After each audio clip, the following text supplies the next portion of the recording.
मौत से बचाया है तो आगे का रास्ता भी वही बताएगा। धीरे धीरे वह वहां पर उगे झाड़ फल पत्ते खाकर अपने दिन बिताने लगा। अब धीरे धीरे उसकी आस टूटने लगी, ईश्वर पर से उसका यकीन उठने लगा। फिर उसने सोचा कि पूरी जिंदगी यही इस टापू पर ही बितानी है, तो क्यों न एक झोंपड़ी बना लूं। फिर उसने झाड़ की डालियों और पत्तों से एक छोटी सी झोंपड़ी बनाई। उसने मन ही मन कहा कि आज से झोंपड़ी में सोने को मिलेगा, आज से बाहर नहीं सोना पड़ेगा। रात हुई कि अचानक मौसम बदला, बिजलियां जोर जोर से कड़कने लगी। तभी अचानक एक बिजली उस झोंपड़ी पर आ गिरी और झोंपड़ी धधकते हुए जलने लगी।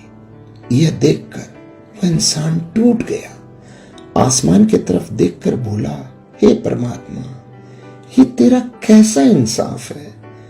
तूने मुझ पर अपनी रहम की नजर क्यों नहीं की? फिर वह इंसान हताश होकर सर पर हाथ रखकर रो रहा था कि अचानक एक नाव टापू के पास आई। नाव से उतरकर दो आदमी बाहर आए और बोले कि हम तुम्हें बचाने आए हैं। दूर से इस वीरान टापू में जलता हुआ झोंपड़ा देखा तो हमें लगा कि कोई उस टापू पर मुसीबत में है। अगर तुम अपनी झोंपड़ी नहीं जलाते तो हमें पता ही नहीं चलता कि टापू पर कोई है।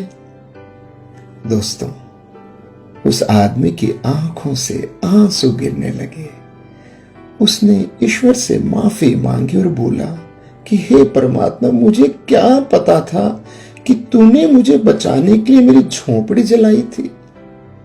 यकीनन तू अपने भक्तों का हमेशा ख्याल रखता है।